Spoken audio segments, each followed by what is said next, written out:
told your friend you're not okay?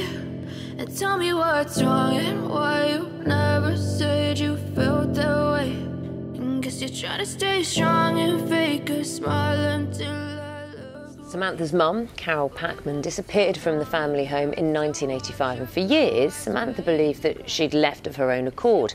Eventually she discovered that her father, Russell Causley, was to blame. He was jailed for Carole's murder in 1996. He's currently serving a life sentence. Russell Causley has repeatedly refused to say what he did with Carole's body, and now Samantha fears he'll be released on parole without ever having to tell the whole story.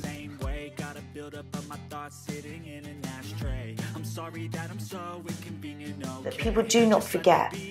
My mother was 40 when she went missing, and she's been missing now for almost 37 years. So almost her whole life that she was here doing what she was doing, she now almost hasn't been with us. Look at that in the grand scheme of things, it's pretty crazy of how long she's been missing, for as long as she was alive. Yeah.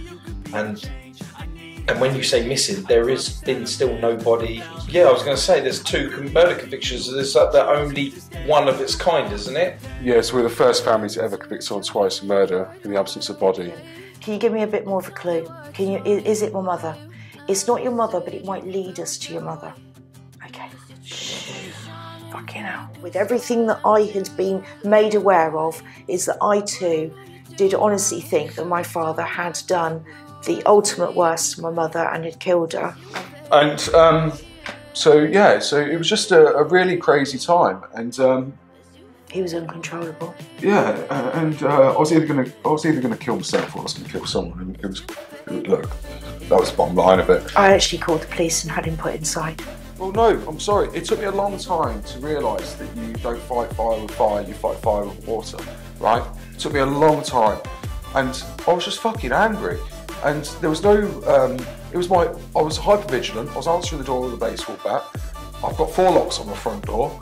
I was in a bad place, a fucking bad place. 12 months ago, okay, I was seeing some, in my head, I was saying some fucking evil things, okay, and I was planning some even wickeder things. I was sat on the motorway going down to Slough, okay? I was ready to go and take his life if I had to, right? And I pulled over in the hard shoulder and I cried. What the fuck are you doing? Have some control. Make you weak, though, you know. I must admit, we did absolutely nothing over your request over the joint enterprise, and it's a bit with sort of like mud on our face that we sit here now, and it actually, exact words, looks as if we've got another murderer on the streets.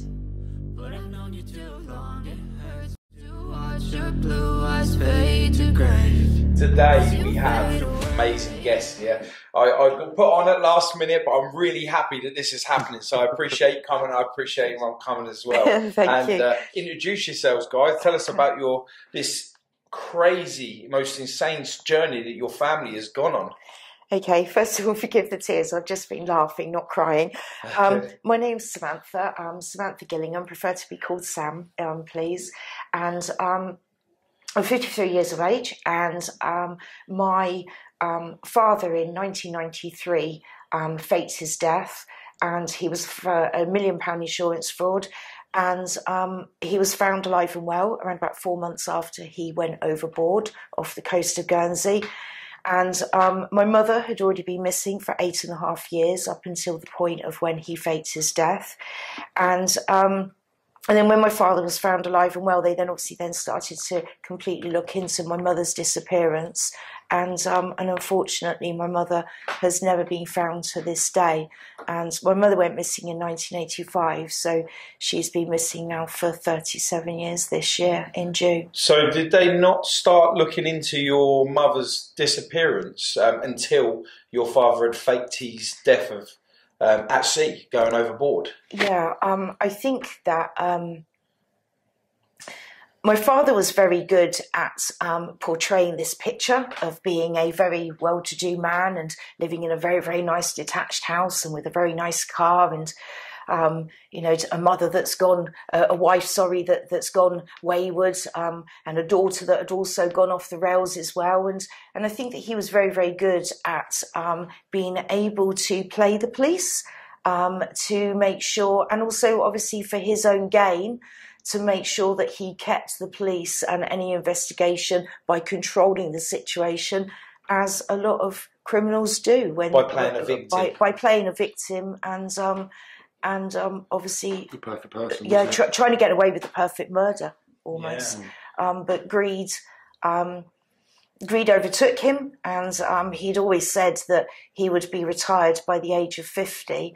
And as it transpires, both him and also his girlfriend that was living in the house when my mother disappeared, they had committed quite a few smaller frauds, but still not insignificant. 30 grand, 50 grand, 70 grand frauds. It didn't seem as if they were able to fly to Miami without losing quite a few Louis Vuitton cases. And of course, you take your whole Rolex collection with you when you go on holiday as well. Right. And he wrecked the house in Bournemouth on one insurance fraud. And it just so happened that the German Shepherd was on holiday somewhere and so wasn't guarding the house, and the security alarm system, that wasn't working on that day either, officer. And so, ka-ching, there's another claim going in.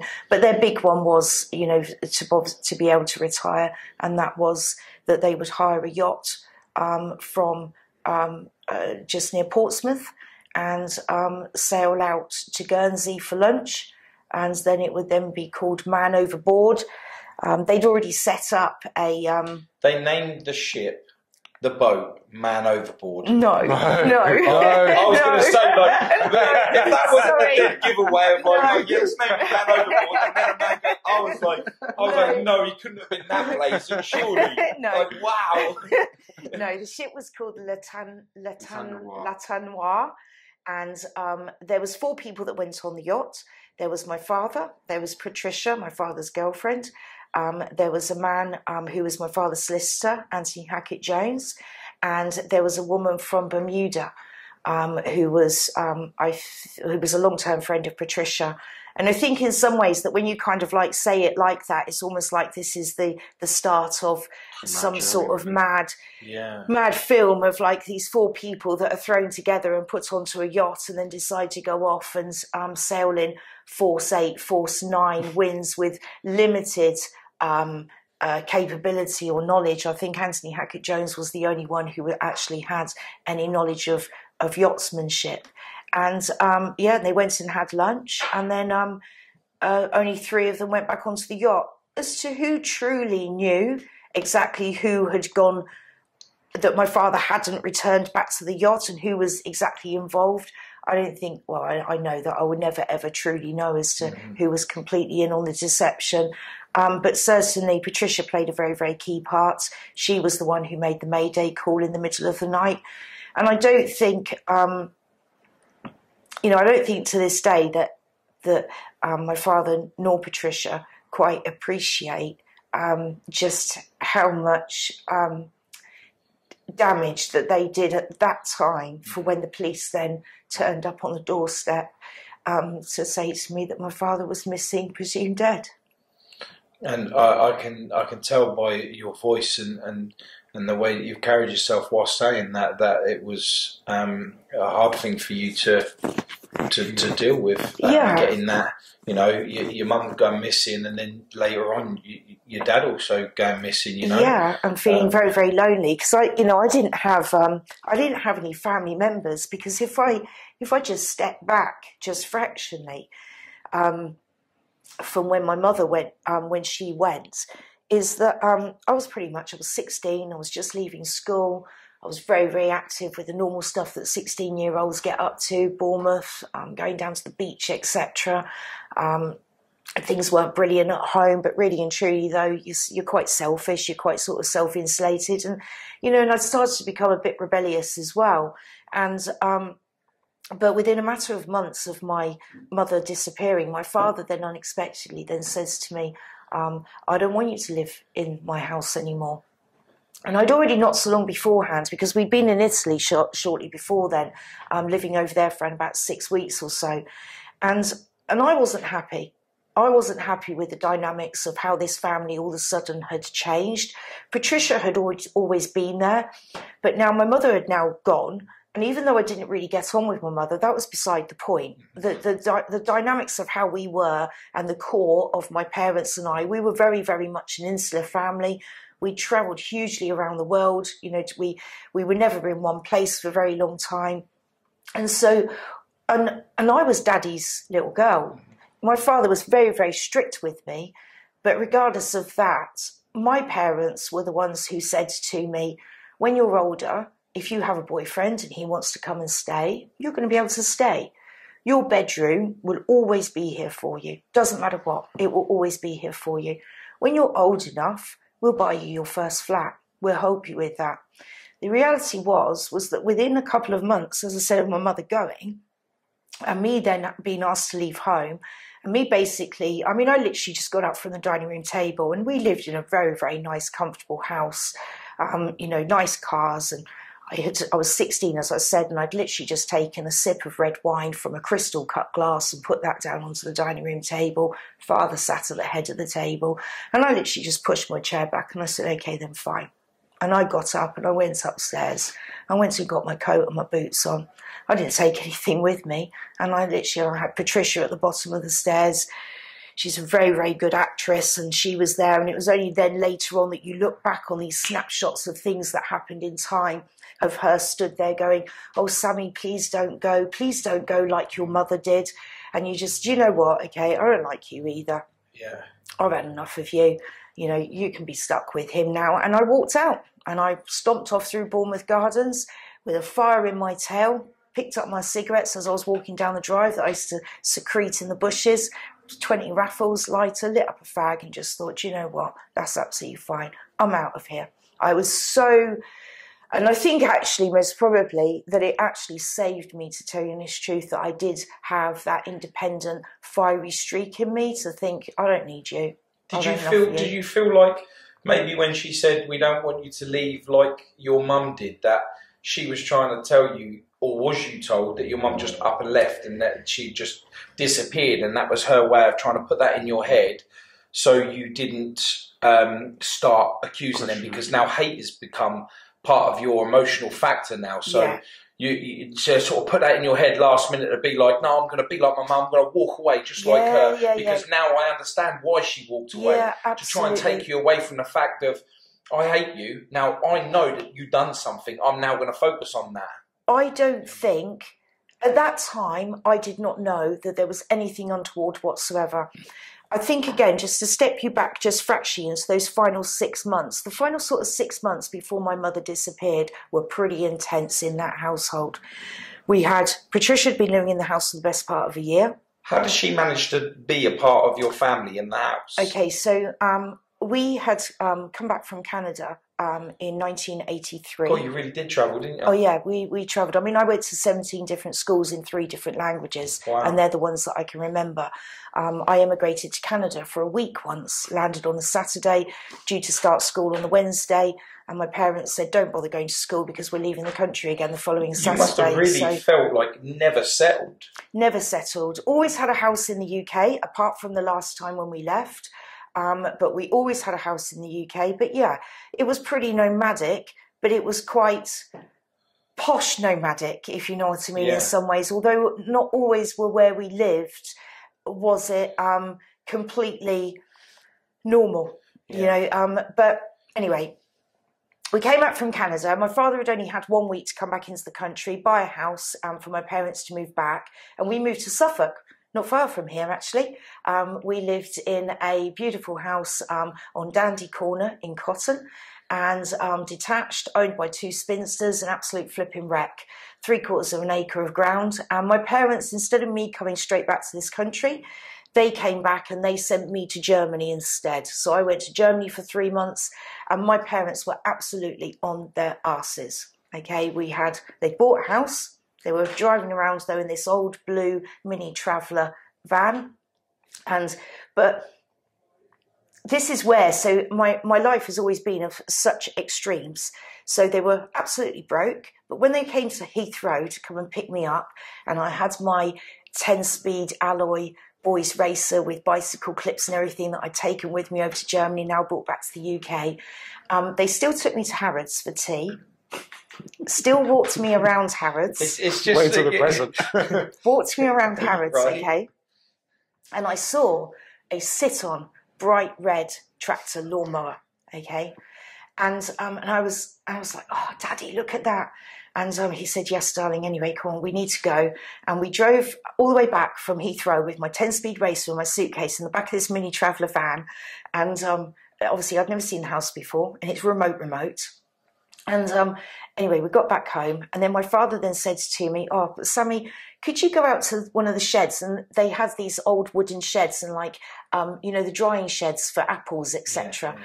And he said to me, Sammy, here's a key. And he gave me this big, long, old key. And he said, if you could just go out to the first of the two sheds and go and get whatever it was out of the shed for me.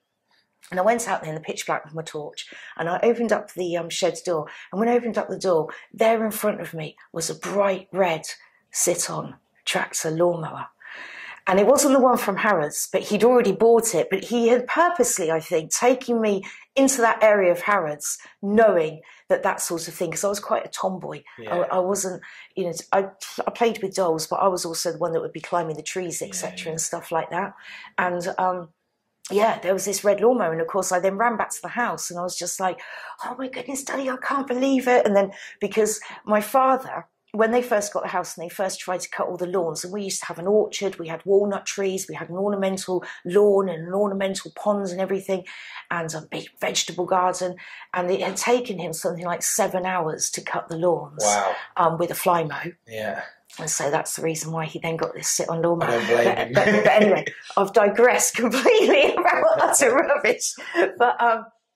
But anyway, so my parents were on their asses, and my parents both worked in the electrical engineering business with aircraft. They were job shoppers, and that's the reason why that we used to travel an awful lot, because they used to travel to where the money was and where the contracts were. Yeah.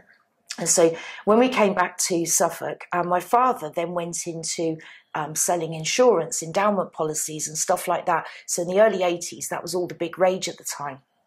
And then he worked for a company in London, and then him and another guy then detached themselves from that company, Marlowe Sachs, and then they then set up a business, Moneyland, down in Bournemouth, and they rented an office, and then they needed a member of staff.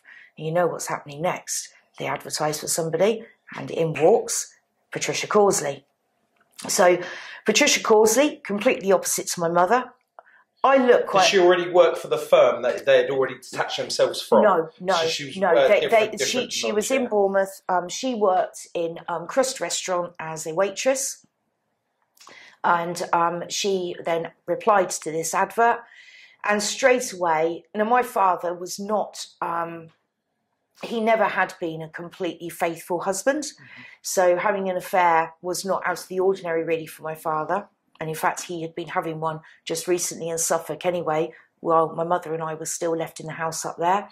And and basically Patricia got employed, and pretty immediately my father and Patricia embarked on this mad, intense relationship. And my parents decided to sell in 1984, so we were only in Suffolk for just over a year. And my parents then sold Suffolk, and they then bought the house, Ipswich Road in Bournemouth, which was ultimately to become the last family home that we were ever going to be in. But the insurance business started to struggle, and Patricia owned a flat, and Patricia sold her flat, and she injected some cash into my parents' home to pay the mortgage, because I know my parents were struggling. And then Patricia obviously needed somewhere to live. So Patricia moves into the family home. So I've now got my parents and also Patricia. And ironically isn't the correct word, my mother already knew that my father and Patricia were having an affair. My father had phoned her one evening before Patricia had moved in, and he said, "Oh, I've been caught in business, and I'm not going to come home tonight." And my mother got into her car and she drove around to Patricia's flat, and my father's car was parked outside Patricia's flat, and she knocked on the door. My father answered the door in a bathrobe, so she knew already, unfortunately. But I think most probably, that because of the risks to the house and because they didn't have the money that we had been coming in previously, is that I think that my mother had to accept the fact that move the lover in, but we will get 20 grand or whatever it is that they got to help us to keep the house, to keep the family shored up. And so the devil basically was allowed to move right into the centre of our lives. I mean, that must have been crazy for you, like to see. I mean, did they all have separate rooms? Is it? Yeah. So you know, seeing the. Yeah, so, and I must admit, you know, and you kind of, when you look back on it, is that you just think to yourself, this is just, I think especially as I was 15, 16, the age that I was at, I think the way that children, teenagers can be, girls or boys, whatever, and the period of life that you're going through. And initially my parents were still sleeping in the master bedroom, and Patricia, it was a 4-bedroom detached house, and Patricia was sleeping in the other larger second bedroom, and I had twin beds in my room, and then the 4th bedroom was a study. And but then my parents then separated out. Patricia came and slept in one of the beds in my room, and my father moved into the larger spare room. But my father then used to then use me to then be lookout for when my mother used to walk into Westbourne in the morning to go and get fresh bread and the newspapers. And we had the very large staircase that goes up one flight, and then a landing, and a big window, and then another flight goes up behind you. And my father used to make me stand at that window looking down the drive, because the house is very raised up on the drive, and there's a very steep lookout. So you can see, you've got a lot of notice while somebody's walking up. And my father, while Patricia was in bed with my father, is that he used to make me stand there, and I willingly. My relationship with my father was so much more enjoyable than what it was with my mother. Daddy's girl, right? And so, unfortunately for my mother, is that I effectively was the third traitor within, as it were, but not really understanding the complexities of what I was actually getting myself. Understand, you know, that wasn't the case. Of course, you know, and when you become, you know, as you become older, and I think that I touched on this with you slightly earlier, is that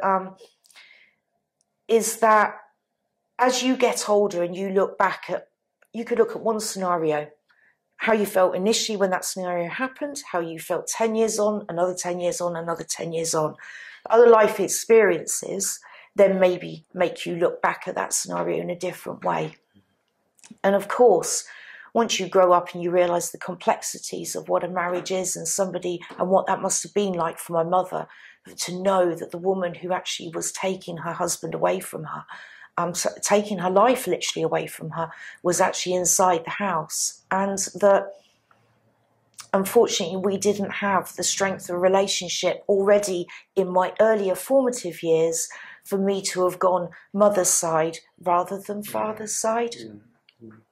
Do you think that he put the groundworks into you to try and separate your friendship, being more loyal towards him than your mother, to be able to concoct this plan that he's created for his big finale of, like, I'm the most uncaught criminal there is out there, like, and obviously he needed pawns to be able to play his game, and unfortunately you were a victim of this. I became disposable. You become a victim because of it without even realising. You're thinking that you're being loved and cherished, exactly, and you're just being used the whole time. And then when... How does that make you feel?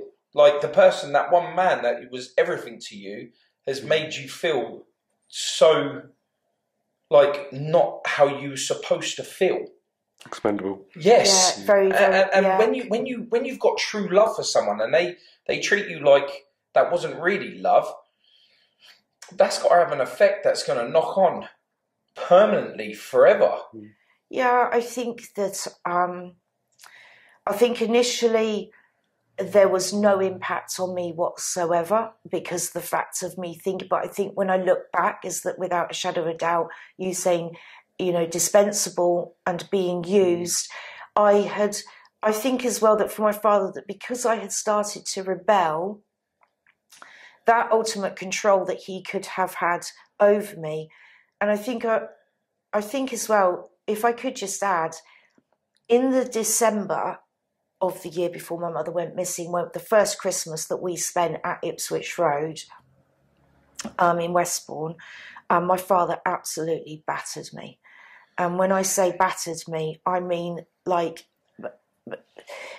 literally it just battered. And even when I fell to the floor, for him to pick me back up off of the floor and put me back over his knee, and for him to carry on hitting me, his grip was the back of my ear and the grip of the back of my knee. And you can imagine the damage that he did to actually be able to get that claw in, to be able to pick me up and then to carry on. You broke your arm when you were 2. You know, and he threw me across the room afterwards. And so I ended up in a children's home for 3 months. And believe it or not, I think that this shows with regards to the amount of power and persuasion, manipulation, grooming, we would call it now. For a long time, we would now call it grooming, as far as how doesn't matter how much that you batter somebody, you know that you've got that much power over them that they still will come creeping back for forgiveness. Please take me back into your lair again. And then you get taken back into the fold and you think, wicked, okay, right, I'm back into the fold. But then within a matter of 3 months of that is that then as you said, him using us. And funny enough, I used to play chess with my father a huge amount when I was a child. And it is literally that. You said pawns, and it is literally manoeuvring the pieces. But ultimately, though, even now, is that he is only interested in what will be for his benefit, and also thinking, you know, also when you think to yourself, when you're playing a game of chess, I don't know if you play chess, but when you play a game of chess and you're thinking that X amount of moves ahead, is that, but you don't know what's going on in the opponent's head. Do you know what I mean? And you're thinking, yeah, I can move that to that. That will gain me that. I can move that to that. But then all of a sudden the opponent might come in and they might go, do you know what? Change up the game. Yeah. Checkmate, mate. Shit, I didn't see that. And it's kind of that, I think, if my father has thought that this has been one big game, if in some ways as well, listen, you've come pretty damn close to being able to break me, but you ain't never going to break me, because I'm better than that. And I can process this. It might be intense, but I've always had to use certain things to try and get over that feeling of rejection. Do you think he knew that you could see his moves? Did you play that pretty close to you? No, I think he was worried that because despite the fact of him battering me, taking me back, me then saying to him in Italy just before we came back, I don't think I love you anymore. And I think that for him, I think trying to control, and also at the end of the day, let's also look at other facts, okay? I'm 16. He's got no legal obligation to keep me and pay for me no more. He'd already told me to go and get a job when I first came back from Italy. You need to go and get a job. You need to start paying for yourself. All this travelling all around the world, stop dead. That point, no further. And I think that for him, I was most probably too close and was too much of a risk to have in his neighbourhood. And even if it did hurt him, and let's give him the benefit of the doubt that he did actually love me, even if it did hurt him, 2 things. First of all, he had a new playmate. And do you know what? You're in my way now. I don't want to play with you no more. I've got Patricia, and the wife's out the way as well. He's very, very highly sexually strong as well, okay? And Patricia was willing to play different games to what a normal wife would play. And so I think that for him is actually, and I think that if we have a look at that sort of mindset of a person, is I think actually you can go because I don't want you here. And also I think that you might be a little bit of a danger to me. So I think it's better that I completely and utterly give you the big boot and you can get out of here. And then to top it off, put the cherry on the cake by putting the thought in your head that your mum ran off as well. Exactly. Do you know what? When you turn it around in that big story, that explains everything. Just how their minds were working. Concurrently together to be able to be, even though he wasn't there at the door when you was going off and she was saying them things, it was like they were so good at planning it together that they were so in check with themselves that she could put that in your head, because you ain't going to go, Dad, she just said that because do you know what? He weren't there. I almost feel as if that as I walked out that door that they turned to each other, ka-ching, high five, done that, baby. Felt like that, yeah? That's how I feel. I got goosebumps you just saying that, like really. because I can see it. Yeah. You know, the conniving minds of two people working like that is teamwork. It's ultimate teamwork. It's like they've got rid of one problem. I'm not saying that your mum was the problem, but for them, they got rid of one problem. Yeah. For 8.5 years. Then you was the one that was left. They've then worked you out of it with a thought in your head that that's exactly you're going to be just like her. Yeah. So they gain themselves more years of freedom just at that point. Yeah. I don't know whether they might have sat there and thought, yes, she's gone, or yes, we've just gained another 5 or 6 years before anyone else asks us anything. Yeah. Do you know what I mean? Yeah, and it's got to make you wonder, where were their minds when they were thinking, what part was valued more? What's the benefit more? The time that we've created before the next lie we have to do, or the fact that we've got rid of all the baggage? If they hadn't done the murder, if they hadn't have committed the life insurance fraud, though, he would have never been done for murder. Really? Yeah, absolutely. 100%. So what Police was it with him going overboard? Did they pull in the fact that your mum has gone missing and like they can't find her? Okay, so interestingly, when Guernsey police first knocked on Dorset police's door and said, we've been looking for Carole Packman, we can't find her, and we're a little bit concerned, Dorset police initially said to Guernsey, trot on back to your little island, don't be bothering us, we know what's going on our patch, nothing to see here. Yeah. And fortunately, we had a really, really good copper over in Guernsey called Phil Fowler. And Phil Fowler was absolutely determined. Now, when they found my father alive and well, and then they went back to Dorset Police and said, knock, knock, guess what? That was a fraud that he committed. And we were very, very fortunate as well, because had it have not been for because bearing in mind, I'd got married by now. I'd left Dorset. I was now in Northamptonshire. I hadn't spoken to anybody. I've got no brothers, no sisters, no aunts. I have, but nobody that I spoke to. I didn't know them. Grandparents, nothing. So they literally, and of course, my father talking to any of them had said, oh yes, well, Sammy's a very bad person now. Sammy's got into trouble. Sammy's been to prison. Don't talk to Sammy because she's a bad one. And look at us, aren't we great? You know, look at us, how well we're doing. And I think I've lost my train of thought. You're saying about the Guernsey police and a really good so when police officer. Yeah, had come across and he was hungry to find out what had gone on. Yeah, when he then came back down and said, now we've now found him alive and well, then Dorset Police came up to come and see me and said, okay, we're going to just ask you some questions. We're just going to start looking into the fact because we can't find your mum.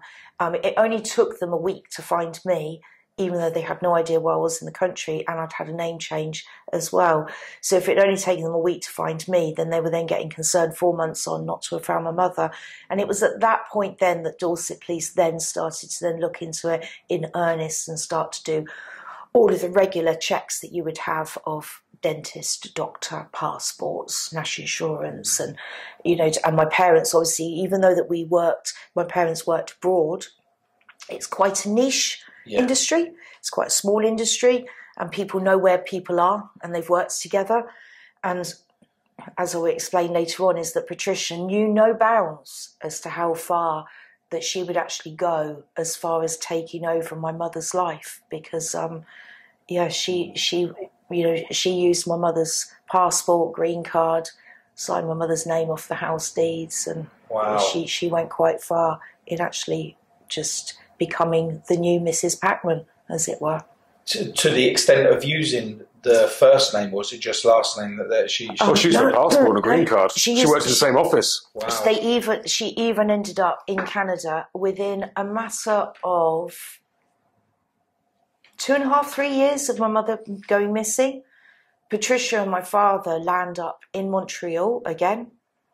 And so this was when he went overboard. They found him in Montreal. No. Sorry, I've completely jumped around there. So after my mother went missing in 1985, in between then and the big insurance fraud, in the late 80s, Patricia went to Canada as my mother, pretending to work in the same industry as my mother. Passport of her name. Passport with my mum's name.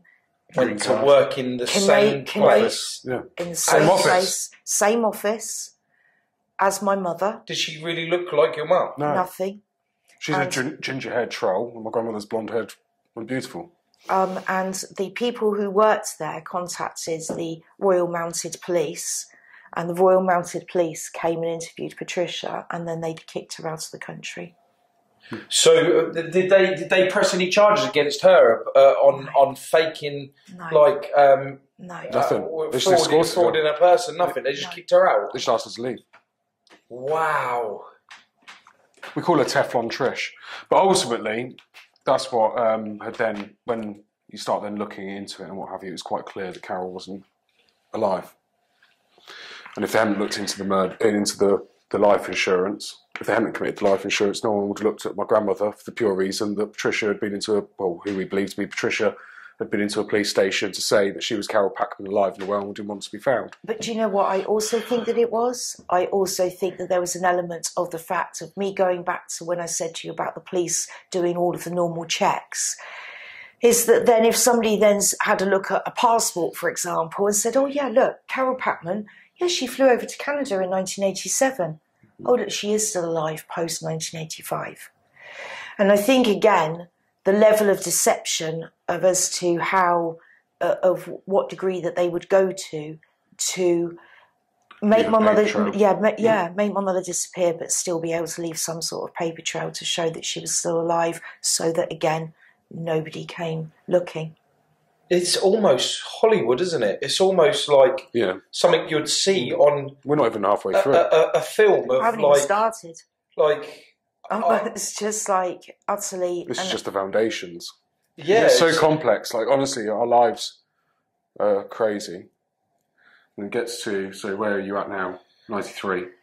Yeah, so father was found in 94, in February of 1994. And if I could just say as well, you can quite easily now sort of like just jump through dates, as it were. Yeah. There's critical dates that happen. But at this stage, though, I had pleurisy, I had a stomach ulcer, and I couldn't stop crying. Quite literally. I had a 3-year-old, 4-year-old son. I had a husband who was not making things that much easier for me either at that time. Detail about that. Will you touch upon it? You know, I'd been in a women's refuge myself for domestic abuse 3 times with Neil. I grew up in women's refuges, pretty rough, isn't they? It is rough and it is hard and it's very lonely because still, and I think it's probably weirdly I've still maintained this. I'm quite still an insular person. I don't really trust that many people. Yeah, I don't have. But hearing this segment that we've just created here in such a compact way that you've said it in very detailed, I can see why you don't trust, because the people that you're supposed to trust, that's guiding you to be able to trust others in your life, really done a number on you. Yeah. Your closest and mostest, like pure love from the first eyes of opening, feeling in a womb, like these are the people that brought you into this world without choice from yourself. Yes. And so I can see why trust is an issue for you, probably still today. Absolutely. And I think as well, there's definitely some traits as well, regardless of what you inherit as far as traits. And I think as well, that's the other thing. I used to think my father was the bee's knees. Of course. I loved his sense of humour. I loved the quickness of his brain. I loved the way of just kind of, and then you then, as a child, is that you kind of then think to yourself, this is the man to follow. These are traits that get things for you. They get things done, etc. And this is what I need behind me. I don't need to be weak. I need to be flipping strong-headed, and I need to carry on just flipping headbutting my way through. Okay. Yeah. And then there's some people, they then say, we don't quite like the way you headbutt. Okay, I'm really, really sorry about that. But I think actually that if I hadn't have headbutted that way, I wouldn't be sat here now like I am now talking to you. Yeah. I wouldn't be working the way that I do, because if I wasn't like that, then you'd be shrinking violets. Where would I be? You know, and in a lot of ways, I think as well that if you haven't got something, you don't miss it. Okay, so I haven't got any family. I'm not interested in any of the family that I have had. I think they're a bit weird, and I think that, and I think no, they are. They're weird. They're weird in the way that not one single one of them, anybody else, has ever stood up to say, "Where is Carole Packman? What is happening about Carole Packman, and what can we actually do?" Okay, and that includes her brothers, her sisters, her parents, or anybody else that was ever involved. So, as far as my mother's family is concerned, absolutely no use whatsoever. They're interested in fame. But do you know what? Yeah, and do you know what else they're also interested in? Is, believe it or not, is they were interested in. They think that I had more to do with my mother's disappearance than what I say. And I say, do you honestly think? First of all, I've had to go through 2 murder trials with my father to convict him. I've convicted him twice without any of your help. And do you honestly think that I would put myself in a court of law? And do you not think that I realise the gravity of the horrific situation that we find ourselves in? Do you think that I'm proud of some of the things that I did? No. But do you think that I take into account that I was a 15 and 16-year-old child at the time? Absolutely. And so therefore, I've done all that I possibly can since then to try to do something to make sure that people do not forget. My mother was 40 when she went missing, and she's been missing now for almost 37 years. So almost her whole life that she was here doing what she was doing, she now almost hasn't been with us. When you look at that in the grand scheme of things, it's pretty crazy of how long she's been missing for as long as she was alive. Yeah. And when you say missing, there has been still nobody. There's no evidence. There's no death certificate. There's no death certificate. Is it not like once you're missing for a certain amount of time? If we want a death certificate, you have to go to the court and convince a judge. You have to pay £550 and convince the judge that she's dead. Despite there being 2 murder convictions. Yeah, I was going to say there's 2 murder convictions. There's the only one of its kind, isn't it? Yeah, so we're the first family to ever convict someone twice of murder in the absence of body. Yeah. In British legal history. And still no death certificate. Yeah, still no death certificate. Do you still hope that one day she'll just turn up? I know it's probably a silly question because I think you're at terms with the fact that she is being... Well, I think that's a hard, like, because as we go into the story, it just twists and turns even more. And I think that I think we're coming close at times. I think I think there was a big cock up there in 2015, 2016 by Dorset Police, and I think that to this day is that I will never ever forgive Dorset Police and that investigation team. It was the 3rd investigation in the 3rd decade since my father faked his death, and I think that they let my mother down hugely. With evidence, they should have handled the situation differently to the way that they did. My father had spoken for the first time. He'd never spoken to anybody beforehand, and the police cocked it up, well and truly cocked it up. And I'll never ever forgive them for that because I can't get that opportunity back. We didn't manifest it. We didn't. You're digressing.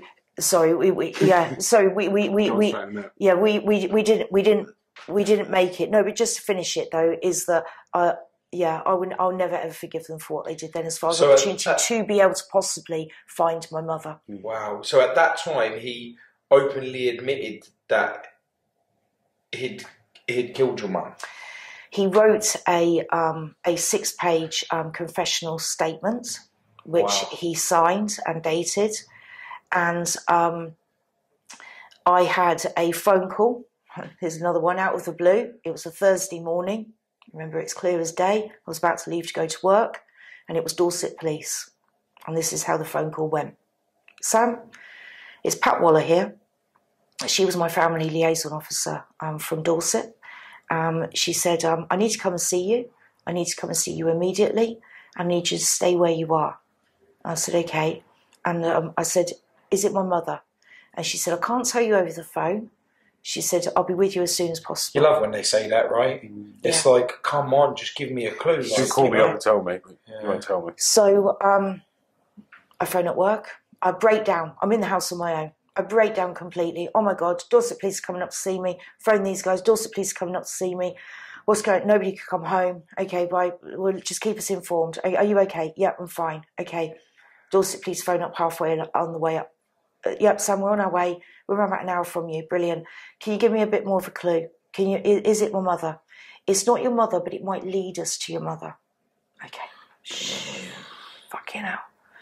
It's 2014 now. So Pat Waller turns up. Me being the other host, do you know what I mean? As initially she was with another copper and they come in and I say to them, sit down and, do you want a cup of tea? And she says to me, do you know what I want me to tell you? Well, yeah, of course, sorry, but I was like, you've just done a 3-hour drive. Okay, sit down. She says, right. She said, your father has made a statement.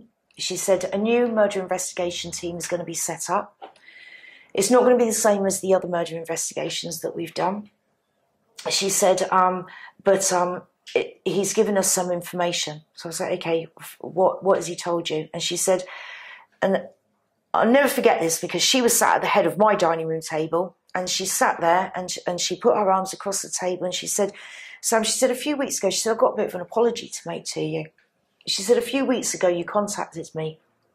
And she said, and you said that you had watched a programme on BBC. And I'd watched this documentary about Double Jeopardy. Joint Enterprise. Joint Enterprise, okay? I phoned up Pat and I said to her, just to explain this bit, I phoned her up and I said, Pat, I watched this documentary last night about Joint Enterprise and I want to know, why doesn't Joint Enterprise apply with Patricia? Why, but she's there, she's gained, why doesn't it apply? Pat Waller says to me, Sam, no, that's not real life. That was a docudrama. No, Pat, that was real life. These were real life crime cases, it was a new law that's come out. And if the kid was stood on one side of a field and he had no knife on him whatsoever, but he was with his mate who did have a knife and he stabbed him, that mate over there also gets hauled in as well. Yeah. Joint Enterprise. Yeah. Okay, why doesn't this apply? Oh, I don't know. Okay, I'll look into it. Okay, brilliant. Second thing is, Pat, father's got a parole hearing coming up. Would Dorset Police be willing to put forward a statement to the parole board for me as to where we are at the moment and that we still haven't found my mother? Didn't hear a thing. Going back to the dining room table, Pat Waller, got a bit of an apology to make for you because I must admit we did absolutely nothing over your request over the Joint Enterprise, and it's a bit with sort of like mud on our face that we sit here now and it actually, exact words, looks as if we've got another murderer on the streets. Exact words. Okay? My world just falls apart. I can imagine. The information that we did have that was limited was that we were told that he had burnt the body. And I said to the police straight away, knowing how trials, law, and how things get disclosed works, is that I said to them, shut up a minute. I need to tell you something that I've never ever spoken about before because I didn't realise what I might have seen. And I said, after my mother disappeared, there was a fire. My father had a really big fire in our front garden and we had a huge amount of really, really thick bamboo. And my father had chopped it all down. And I'd been down to Bournemouth Beach for the day and I came back to see this fire and my father was playing on a ghetto blaster, Foreigner, I Want to Know What Love Is, full blast. And when I came home, I said to my father with regards to the fire and said, oh, Daddy, I can't believe that you've chopped this bamboo down. My father was really angry. He hit me, he kicked me, and he told me to get into the house. And I said to the police, I'm going to draw for you right now where that fire was in relation to the house. And I drew them a picture. Dorset Police, and then that kind of like that's then just sat there for the minute. Dorset Police said, we're going to go and see your father in prison. And they went to go and they had an appointment with him and he didn't show up. And Dorset Police said that they said, we're not going to accept that. Take us to his cell in the prison, which is what they did. And my father apparently was like just really arrogant and cocky and I don't want to talk to you, go away. And they said, well, what about your daughter? Well, I'll tell you about my daughter. And he said whatever that he said. And he said, what I'm telling you in that statement is the truth. And he drew them a map of where the fire was. And when 8 weeks later, Dorset police came back to my house, and I now had a sergeant, idiot brains, with a co-flipping inspector, whatever his flipping name was, and they sat there in front of me with an A4 folder. You know when somebody opens up a folder, there's nothing here, there's nothing in there. What do you want us to do? I said, did my father draw? Did he tell you with regards to the fire? Yeah. Did he draw a map? Yeah. How did that compare to my map? It was exact. And you're telling me you're not going to do anything about this? You're not going to look into it at all? And this 6-page statement that initially had been kept away from me and hadn't been shown to me, Neil managed to get. And I think, what was it, around about 6 weeks later or something, that Neil had managed to actually get by coercing, encouraging this copper to send it to him from his private email address to Neil's private email address. And then we now sat there with the statement ourselves, and where he goes into graphic detail over how my mother died, who killed her, who helped, and then what they did with the body thereafter. And the police did nothing with it at all. Nothing. They basically said to me, if we go and say to Patricia, did you kill Carole Packman? And Patricia says no, what do you want us to do?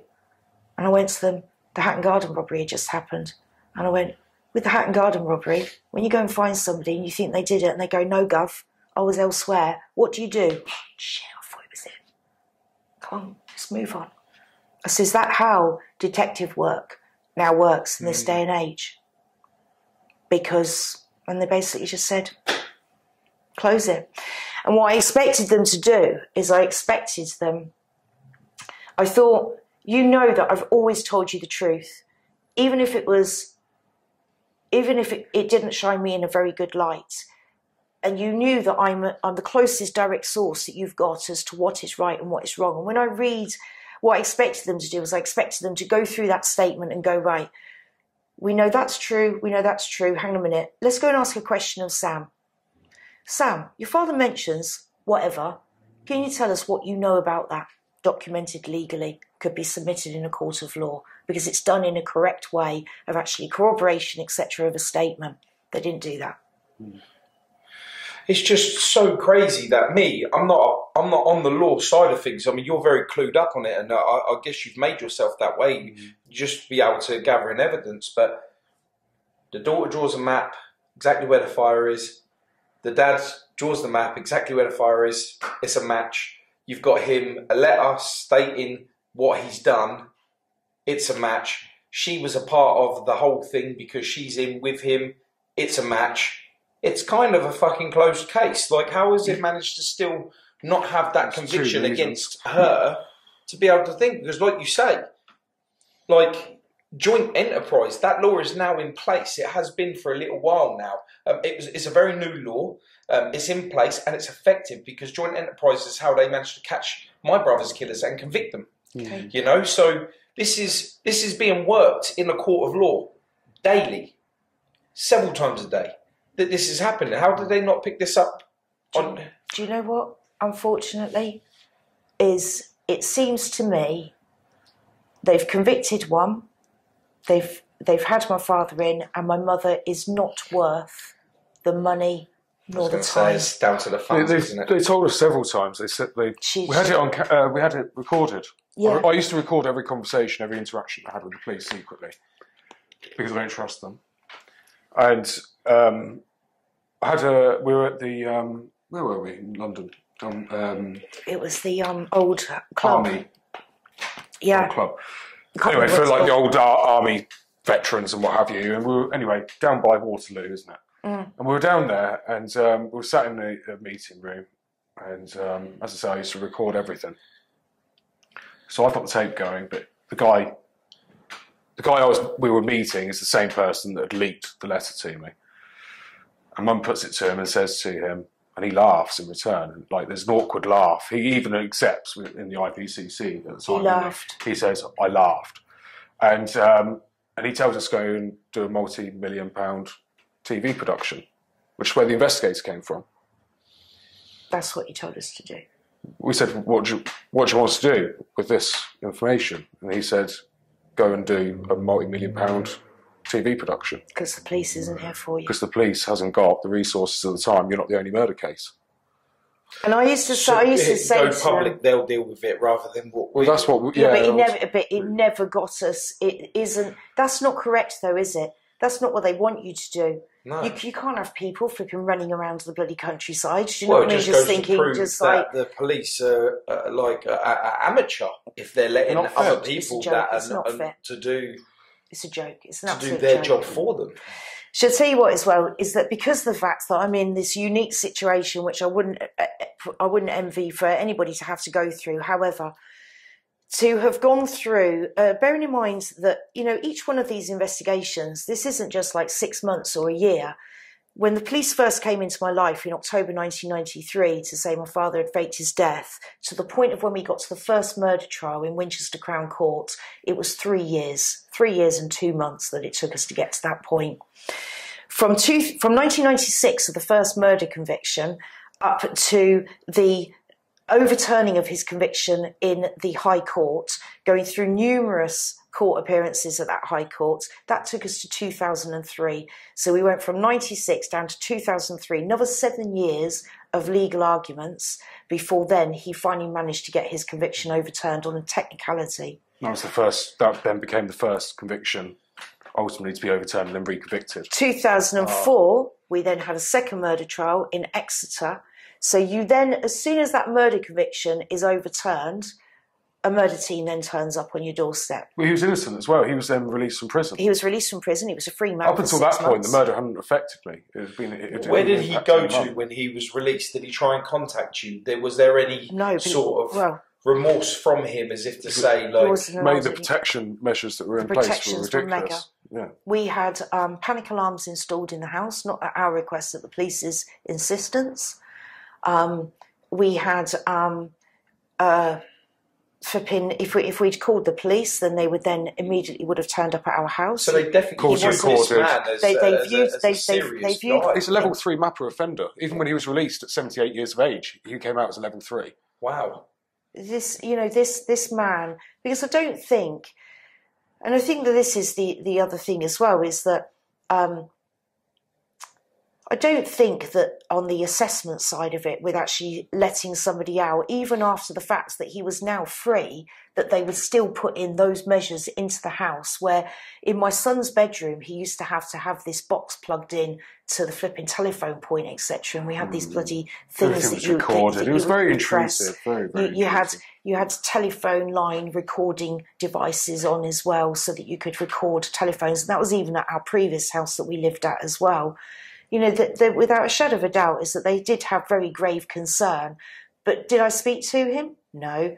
Has he ever tried to contact me? No. From the time of me leaving home, and if I could just say to you, the day after when I walked out of that house, I went back to go and pick up my stuff. And I said to my father then, your wife's left you, your daughter's left you, and hopefully one day she'll seek some common sense and she'll leave you as well, and you'll end up a sad, lonely old man. So she stayed with him throughout the whole time? Do you know when she dumped him? 2014, when he did his confessional statement. She went and saw him and she said to him, I'm having an affair with another man and I don't love you the way that I did love you. And she tried doing it again. The man that she was having an affair with was married. And when we broadcast The Investigator, Patricia, what you didn't know at the time, is when we were broadcasting The Investigator, she was emailing her lover, whose wife had access to his laptop. So every time you were emailing your lover, we were getting the emails back sent to us. She escaped. She went to Canada for a month during broadcast in July, didn't she? Yeah. Of 2016. Yeah, she did it again. And I'll tell you something else as well. Patricia did it to another man and another wife as well. And he gave evidence in court against. Yeah, and he gave evidence as well. So this evidence has proven quite substantial to be able to convict her for multiple, even if it was maybe not the murder, but multiple fraud that's from this woman to be able to ruin lives. Just recently there's this thing with regards to men who are going on to dating apps and Tinder Swindler. Tinder Swindler. Okay.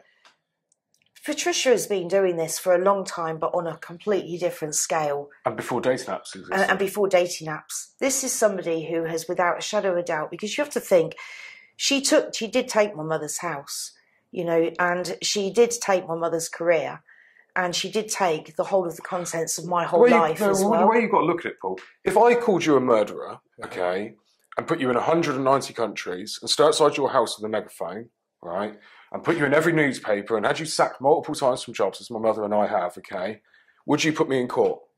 Yeah. Okay, cool. Why hasn't she?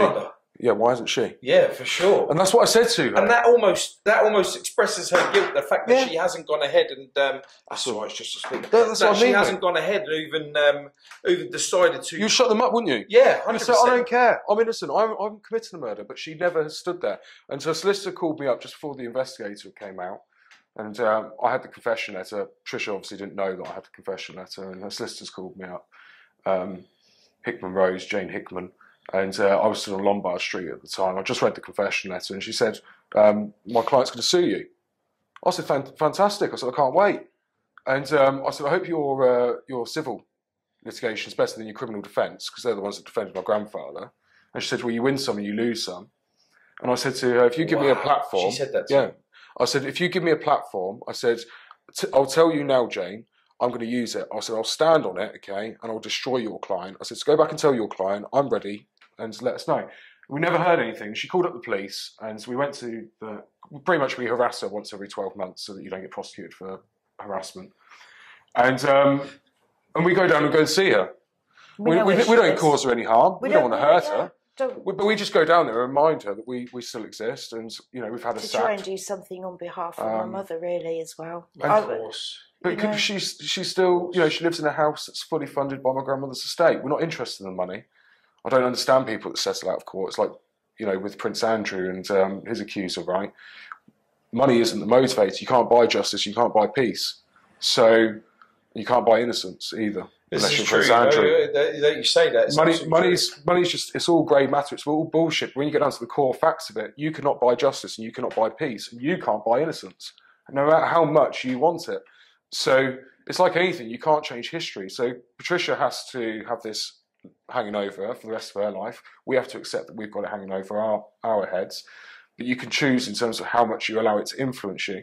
Unfortunately for our side is that it's relatively positive, right? When you think about it, yes, it's a very negative subject, but all in all, it isn't horrific for us now because you get to that point. But I think in terms of their behaviour, you almost condition yourself. Yeah.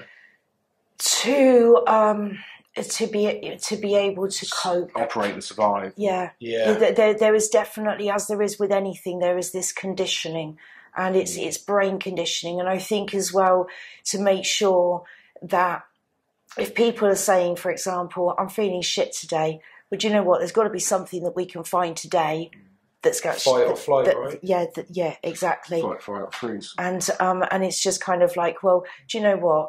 I couldn't look at everything really, really negative, and I couldn't allow this to just be that my chin was absolutely flipping, just scraping along the floor all the time because I felt absolutely battered. Doesn't mean to say that I haven't felt battered, and it doesn't mean to say either that there's times. I think that you've got to be Ninja Turtle armoured is most probably, and I think that, and sometimes, you know, where you have a little bit of a crack in the shell and a little bit of a dig gets onto your skin and you just think to yourself, So we're still in 1996?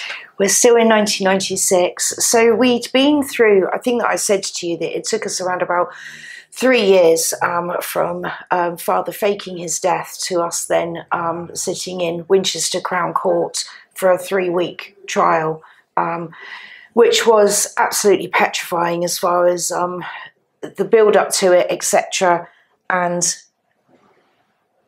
the complexities of trying to convict somebody of murder without a body. Anyway, went to court, gave evidence, horrible giving evidence. My father smirked at me while I was giving evidence.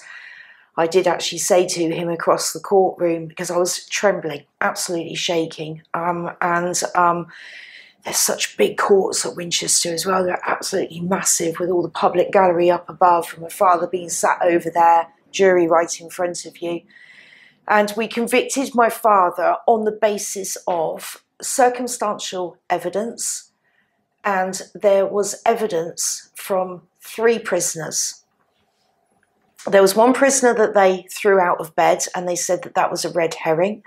And we had evidence from 2 other prisoners that gave 2 different accounts of where my father had spoken to them whilst he'd been in prison for his sentence for the fraud of the faking of his death. And on that basis, there was the 2 guys were Murphy and Lamond. No, Lamond was, Murphy and Lamond, sorry. And there was another prisoner called Briggs, and Briggs was the one that was thrown out of bed. Murphy said that my father had confessed to him and had said, walking around the exercise ground whilst in prison, that my father had confessed over the murdering of his wife and had gone into detail. And Lamond, he'd also given different information to. I can't remember the exact ins and outs of that. When, after the 3 weeks, the jury went out, and they were out for a good, I think it was about 8-9 hours that they were out deliberating. And then, of course, you then get called back into court, and then they then gave us the guilty verdict, which I was at the time so relieved after this really intensive 3 years that we had been through. And it sounds mad, really, to say relieved, but you do kind of feel as if you've actually, you've got to the end of this, and what you had truly felt all along with everything that I had been made aware of is that I too did honestly think that my father had done the ultimate worst to my mother and had killed her, and that was it. And however, my father felt differently. He didn't like the conviction, and he spent year after year going to the Court of Appeal to appeal against it. And in 2003, he was successful. And he was successful on the fact that Murphy was asked the question, had he ever given evidence in anything like this before? To which he replied, no. But in 1970s, when he was, I think, a prisoner in Ireland, there was a very, very similar scenario of where he had taken notes about a murder. I think it was a pretty similar case as well, wasn't it? A man had murdered his wife. Yeah. And he was his cellmate, and he had taken notes. And he'd taken notes on the back of envelopes. And appeared in court. And then he then appeared in court. And the man was convicted. And the man was convicted. And on the basis of this, and that Murphy had replied that no, he had never given any evidence like this before, my father's conviction for murder of my mother was overturned. Yeah. Which was, when you're just kind of like, Jesus, I can't believe, everybody knew the importance. And of course, I was grateful for the fact that for anybody who was going to come forward, and I still say the same today, is that if there is anybody who is sat there, who watches this, who knew anything that was going on in Bournemouth in 1985, or knows anything of the movements of Patricia or my father, that might be able to give me some more information, then I still do ask to please come forward to help us, because and it could be something so simple that can help the case. So stupid that slots in. And it's true. If anyone does know, and that they are watching this, or they know of anyone that is watching this, help her, because can you imagine going through this not knowing what happened to your mum or anything? And I believe out there is someone that would have known, and I think it's your duty, just as a human being, to be able to help this family put some rest to the mother, the grandmother. I think it's very important. You should come just out for yourself. Come forward for them. Yeah, because but anyway, he was set free. We had out of jail. Out of jail. Free to the world. Free to the world. Wow. We had a lot of measures that were put in place. We had panic alarms that the police were insistent they put in. It wasn't just in our house. It was a lot in other people's houses as well, that they felt that they were possibly at risk, even though that he was now a free man, no longer convicted of murder. And how long had he been in jail for? So at that point, he had been in prison for pretty much most of the 3 years. Well, it'd be longer than that.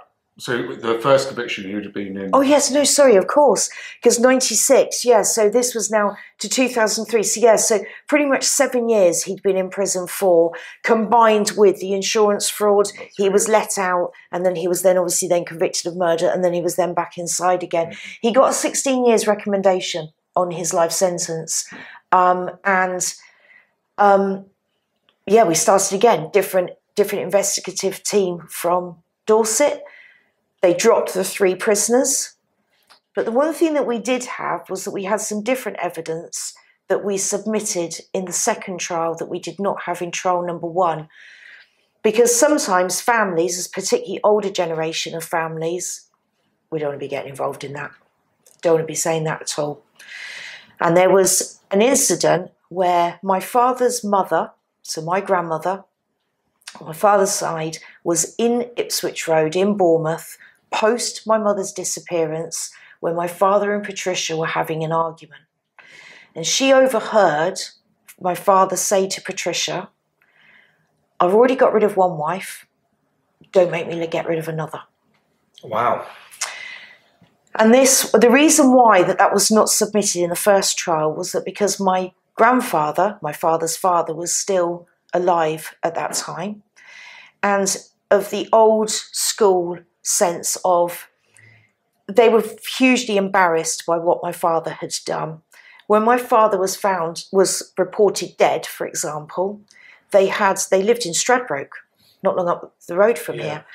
And you can imagine they'd lived there for decades, and the condolences that came through their door to say, "I'm so sorry for the loss of your son," only for 4 months later for him to have been found alive and well, for them was huge, huge family embarrassment. Yeah, of course. And he was like, "You are not going anywhere near a court, and you certainly," to his wife, "you're not saying that in a court of law." So in the second trial, though, we did not have my grandfather influencing that decision. And doing the right thing, what we were saying, is that they did go to court. My grandmother couldn't go to court herself because of her age, but instead they allowed her to do something where it was as a read statement, as accepted in however it is in court world, for that to be accepted as true, as if she'd said it on oath in the court itself. I obviously had to give evidence myself. I went to the trial myself on my own. I didn't have my husband with me. It was, again, for just shy of 3 weeks, but this time we were in a tiny court in Exeter, so further afield, to give him, obviously, a neutral hearing. And once again, he was found guilty. He never stood on the stand both times, so he never gave any evidence himself. Refused evidence, yeah. And Patricia never gave any evidence either. She also stayed well and truly away from the courts as well. My father had very, very few people that actually did come and give evidence on his behalf, but he did like to challenge everything that was said. But we convicted him for the second time, and I have to say, I was absolutely drained by the second, because you're fearful. You really do feel that you are absolutely flipping, you're peddling like mad, because I still said, and as I do to this day, is that I still believe that we did the correct thing. It was the correct conviction, that he definitely did, he did do something to my mum. As to whether or not anybody else is involved is obviously, that is something that I've never been able to prove in a court. And if it wasn't for your hunger to be able to prove, this, he would have won the whole way through everything. Yeah. And I would have been really made to have been a bad it's person. clear that the police are not hungry as a member of a family who's lost a member of a family, and you want reason. Yeah. When I lost my brother, I was so hungry for the truth. They had no choice but to be on it with me and investigate it, because I was not letting it go. Yeah. And it's the same with you. You clearly are never going to let this go. No. And against the justice system, I guess he's winning because he still has the secret. But against you guys, he is losing, because yous are proving we're digging for second convictions. If you guys just allowed it, he would be free. He would have got away with the perfect murder. He would have got away with everything that he tried to do. Yeah. But because for your mum, for your grand, yous are staying hungry. Yeah. And that is what's getting the conviction that you're needing but you're still left without the answer. Yeah. But shall I tell you the other thing about this as well? It's really important, isn't it, with regards to family and loyalty. And bear in mind what I said at the very beginning of this. I never had the relationship that would actually, with my mother, that you would think would then give you the hunger. That wasn't what the driving force was. For me, it was quite simple. What is right and what is wrong. And that's it. Yeah. And even though my relationship with my father, it was not that strong enough for me then to say that I'm going to ignore that. Yeah, that morality. Yeah, exactly. Is that it was right and wrong. Now, my father used to absolutely beat me for telling the truth. Okay, for him, telling the truth was the most important thing. If I lied over the smallest of things, wooden spoon, wooden coat hanger, bare backside, that was my punishment as a child. Okay, well, yeah. You taught me to tell the truth, and that's exactly what I've done ever since. Yeah, well, he's definitely drummed that into you, because that's exactly what is your driving force, the truth, and getting to the bottom of it. Yeah, absolutely. Yeah. And I bet you he looked at you like, oh, you grassing on me, you snitching on me, try to make it look as bad as what it is, but it's not. If it's the truth, it's the truth. Exactly. And there is no diversion from it. 100%. No matter what brand of name you put on it, yeah. You know, in a street terminology, the truth will prevail. Yeah. And it always will. It'll come back and bite you. 100%. 100%. So he was convicted again. I thought that they had said, and I also thought that if you appealed and you were convicted again, I thought that you had to start your sentence again. But unfortunately, that wasn't the case. The clock had continued ticking from the 1996 conviction, and so his 16 years were then up in the 2012. 2012, he started to become eligible for parole. And we pretty much did have, apart from a little flourish of media interest again at the time, Neil by now was now in secondary school and was being bullied horrendously. And before Neil says anything, I want to give you one scenario of what I watched of this myself as a mum with my son at home. We still had dial-up connection then. We didn't have Wi-Fi. No Facebook. No Facebook. We had MSN. And I was sat, as most parents should, with their young children, with my son, whilst he was talking on MSN. And this message came up in the bottom box, and it said, "How's your grandmother?" Neil, which one? Response, the dead one. Wow. From a 14-year-old girl in Milton Keynes. Oh. And I was absolutely dumbfounded that a 14-year-old girl, and I think that when we say about trolling, etc., now with how big social media is, okay, is that actually, I'll go back to 2004, sorry, and say that actually was most probably for us, that for me was the first time that I had actually seen that somebody could intentionally write something digitally, knowing pure anonymity. Yeah, and knowing, because we didn't know who it was. Mm-hmm. Now I did find her, and I did get to speak to her. Because I felt it was important to try and explain to her, as a mum, to a young girl, the impact of how did she think that I felt watching that being written to my son, her thinking possibly that he was on his own at the time, and God forbid if he had been on his own at the time for him to have seen this text coming up in front of him, having been that he had just been through a year of having a bugging system, a security system in the house, etc., and the telephone lines with recording systems, for her obviously not to realise. And she was really apologetic, but again, I don't think that people quite realise just how quick it is, but actually how how deep that actually goes, and how that literally can make your stomach flip, and can cause some significant psychological harm, you know, when you're already going through quite enough, thank you very much, we don't need any more. It's terrible. It's terrible. I say to children, they say the cruelest of things, they don't understand. I was dealing with some significant problems, wasn't I? Yeah, I mean, was this the start of your journey within becoming such, like, starting to realise how damaged that people viewed you as someone from afar could notice the damage that has been caused to you as a family, to be able to write something so horrific at the wrong time? I think that was just like one small example, right? I think like the bullying started probably when I was around 11. And there'd be certain people, I'll keep names off because I don't want any hassle for anybody, I don't want to reignite, but there are certain people, ultimately, they'll know who they are when they watch this. When I joined, I grew up, okay, in a 3-bed mid-terrace council house, okay, in the Eastern District of Northamptonshire. It wasn't a particularly, it was a very poor upbringing, Mum will tell you on that one. Very poor, a lot of sadness, a lot of anger.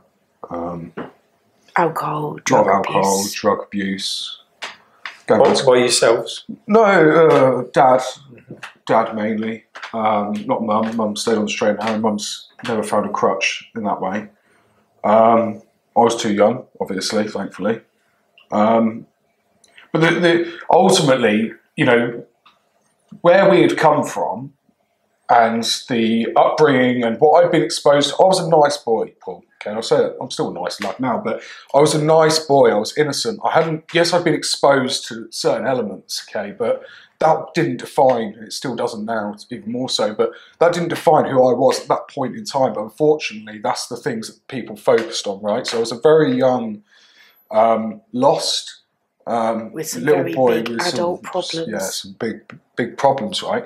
And I was getting battered. I was getting battered daily by bullies. I mean, properly battered. Physically or mentally? Physically. Holding him at the top of the stairs of the bus by the back of his battering me. Of his straps. Right. And he's not the biggest of children either. You know, I've always said that. You know, I'm not the biggest of guys. I'm not going to sit here and, you know, I've got a heart of a lion, right? But I used to get battered. Absolutely battered. And there was 2 entrances. Well, there was 1 entrance and 1 exit ultimately. And what they would do is they'd block off 1 entrance, they'd block off 1 exit, okay, and they'd set about me in the middle of the playground. My fucking rucksack would come off, school shoes would come off, fucking socks would come off. I would get battered, okay, and then I'd walk home. I'd cry. And Dad wanted me to be a fighter at the end of the day. I didn't want to be like that. And it was... Was the bullying and that lot because of the family situation with the drugs and stuff to do with your dad, or was it to do with what happened with your granddad? Shall I tell you what didn't help, to be perfectly honest with you, okay, is that you've got school governors and you've got people that are school governors that possibly inside in the police. Stephen Eaton. And when you've got... He's convicted. He was sacked from the police force. He was corrupt. When you've got... There was... Again, I'm still suffering domestic abuse at home. I've got an out-of-control husband who is abusing crack cocaine, has just finished another heroin addiction, who is doing everything that he can as far as really causing... That in itself is hard enough to deal with, let alone with anything else. When you've got a young lad who sits beside my son in school and says... What did he say? At least my father doesn't beat my mother. Yeah. I had that. Okay. I had this as well. My dad beat my mum, and I had very similar, just cowardly remarks put to us. Now, that young kid, his dad was a copper, and he had been to our house. And my husband had been arrested and had been taken away. So when you've then got a copper giving internal information to his son, who then sits in class... Is that why you got sacked? 16 of them. No. He didn't get sacked because of that. He got sacked because he did something else as well. So he put a 16, not me, he put a 16-year-old boy in the back of a police car, him and 2 colleagues, drove around the local area for 3 hours, planted drugs on them. 16-year-old lad, but what he didn't realise is the 16-year-old child was also recording the whole incident. When they took him back to the custody sergeant, these 3 coppers couldn't account for why the guy had been picked up 3 hours before and ultimately being driven around. And as a consequence of that, he was investigated. But 4 years before that, what had happened was we'd had the incident where I'd been sat in a maths lesson at the time, and I'm sat there. Martin, his son, is sat next to me, and he makes this comment. It stopped me in my tracks, right? And I said, "What did you just say?" And we went to go and see my head of year, a chap by the name of Richard Vanderstein, and he verified it. He verified it. And said he spoke to Martin. Where'd you get the information from? My father. He verified it, confirmed it. We went back to the school. Went back to the police, put in a complaint, and then when push comes to shove, Vanderstein turned around and said, "He never said that." Called me a liar. I was 14 years of age. I'd never lied in my life. 4 years later, Mr. Stephen Eaton, PC Stephen Eaton, who couldn't be whiter than white, was then sacked for corruption. So that's where a lot of it, because the heat was already on my family. I said this in one of our recent programs. Like, I was the only person in the school with a killer in the family, and I was the only person in the school with a victim of a killer in the family. The other thing they'd also say is that they would actually use that then against Neil, because the fact that his grandfather was a murderer, is that then they then make insinuations as to that's genetic, that's hereditary, and so and you're just start doubting yourself. Bearing in mind as well, I moved to this area out of the Eastern District with, so I received a inheritance because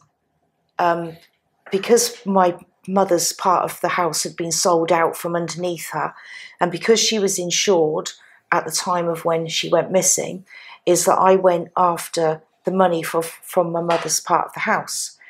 And I went and bought the house that I still live in now. I've been there now for 21 years. And that money, that cash, is still sat there. I've never swindled that down, as it were. And I've always thought that was important because of the fact that it was taken away and my mother had worked so hard as well.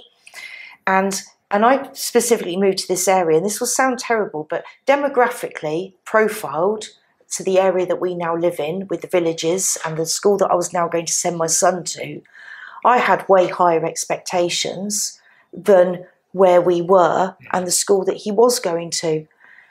Unfortunately, by the age of 14, when Neil had finished school and we were coming up to our summer holidays, and I had a phone call to say that Neil had been injured again, and we stopped work and we went to go, and they laughed. You know these boys will be boys. Yeah, you know these cartoon bumps that you can get if you're hit, and it literally comes out. Okay, we went to the school and Neil had one of these cartoon bumps. I think that he had been kicked. You were kicked in the head. Yeah. I've been attacked. On the playing fields, and anyway, you go through the summer holidays and you think, well, he's safe because it's summer holidays. And I can remember it being that we were getting towards September, and it was getting to that critical time again, and thinking, Jesus, I've got to send him back to school. I said to the school about keeping him safe, Mrs. Gillingham, well, we do appreciate it. We have got 900 other students in this school. With all due respect, I couldn't really give a flying fuck about flipping 999 of them. I'm only interested in one here, and he keeps on getting bullied. What are you going to do about it? Shall I tell you what they did about it? They put Neil into an individual room. Yeah, like he was the one being punished for it. Okay, and all the bullies were allowed to flip and run around the school. Yeah. And so that's what the solution was, apparently. And I got to the end of the summer holidays and we made a decision, aged 14, Neil wasn't going back to school. Good decision. I think you agree there. I cannot risk the risk that there is to one day to the damage being so extensive. I can see the damage from that age to now as an adult. You know, having a child of himself, having a child himself. It still is like he was in the playground, just there again, going through it. Yeah, it was horrible. You know, I hated them. And I think the thing is, right, is it takes a lot of self-control. But when I was to accept it or to deal with the punishment that they were giving you? to deal with the punishment that they were inflicting, and to not. From 14 to 17, it was a discovery. I was trying to find myself. I never wanted to be a hard man, I never wanted to be a bad man or anything like that. But I was getting battered, and I was sick of getting battered, right? Like most kids, and this is what I'm talking about, is that what you do, you start carrying a weapon. It's all good and well. You feel powerful when you use it. That's what happened. So I had a knife pulled on me. I wouldn't carry a knife. Carry the weapon that you're prepared to do the time for. So I used to carry a kosh. And I didn't get bullied. Let's put it that way. But do you know what then happened, though? Is that then our son then You then become... was now changing into a different person, and he was actually as well removing himself, which he naturally is going to anyway, because again of age, of what I was saying when I was 16, is that naturally anyway there's this natural detachment of, because you're starting to get up to stuff that you don't really want your parents to know, whatever it may well be. But unfortunately that detachment and being able to connect with Neil and to be able to a degree, control Neil was now absolutely out of my hands. It was almost, you may as well have put grease onto a rope. That's how quick that went away from the grip that I had. The whole hereditary thing, and you must have sat there and thought, am I like my granddad, because I'm starting to and people don't understand the doors that are being opened here is just like, and then of course as a parent and funny enough, there's even things now, and back to what I said to you about how you followed my father, quick sense of humour. You watch them? No, but I did just. It's small things, whether it be the Rolexes. I said to the driving cars, where to live, speed, going into. So Neil will go into a shop, into a shopping mall. Okay, he'll disappear. I shit you not. Now he doesn't know my father, but I shit you not. My father would go into a shopping mall and he would just disappear. Now, I know that you kind of think, well, stupid, isn't it? No, it's traits. Okay, but it's traits. Driving. We all drive the fucking same. He doesn't know my father's driving. I do know my father's driving. My father was an advanced driver. I'm an advanced driver. My father had a Rolex. My mother had a Rolex. I've got a Rolex. He's got a Rolex. Is it important as to, are we still the same? We've all left school at 14, 15. We've all left done very well. None of us have got any qualifications. You're telling me that I can't go into construction, I can't be a site manager, age 46? Watch this flipping space. What am I now? Site manager in construction. About like, I think it's like, it's... Don't tell me it can't be done. It can. And I think that's what scares them, is that at one point, I just didn't... You need a father to teach you how to be a father. You need a man to teach you how to be a man, right? Literally, me and your mum literally just had this conversation. It's a weird thing where ultimately what we perceive to be male masculinity, right? And what's good, positive masculinity and male role models in our life, right? So I've lacked that moral integrity. My dad was my co-D whilst I was on remand. You know what I mean? Like, and I was looking at life imprisonment. It was fucked up. But Dad didn't, Mum will never, I will never forget that call. I'll never forget sitting there with my legal team. I'll never forget it. I walked into this room.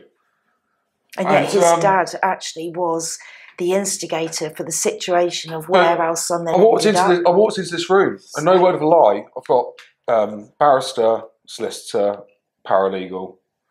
I've got Screw doing his job down right. He had these patio doors with Glen Parva, before they knocked it down. And the Screw said to me, he said, fuck me, you've been a busy boy. I shit you not, okay, there was depths everywhere. And I had like 50 odd pages of statements or something stupid. And what was it? Like fucking, it was ridiculous, honestly. But what ended up happening was, I said to him, don't lie to me, just tell me what's going to happen. I'd never been in trouble before in my life, right? And suddenly I'm in this situation. 17. And I was like, tell me what's going to happen. He said, an IPPs had just been brought in. They were being handed out like sweets. I had 2 Section 18s I was up for. Section 20, dangerous driving, afraid, possession of offensive weapon, and a load of other shit. And he turned around to me, he was like, mate, you're getting IPP. I called up Mum, and I broke down in tears, I'm not even going to lie. And I sat there, and I broke down in tears, and I said, someone's got to take some heat off me. I said, I can't do this, Mum. Didn't I? I said, I can't do this. And I put the phone down, took deep breaths, I was like, fucking hell. And 6 months later, I was in the House of Lords launching offender management programmes across the UK. I just didn't like my situation. And that's where I was lacking from 14. I think like it's really confusing as a child anyway, because like your adolescent years are really confusing bodily, you're changing in your body, you're changing in your head and your mind.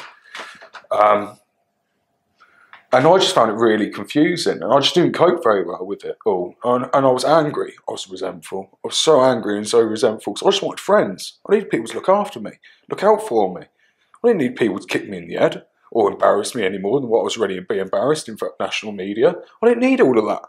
So I realised that, I didn't realise this at the time, but I realise it now, that I was let down. I was a victim of so many different people that should have been there, that were paid to be there to protect me, that just didn't protect me.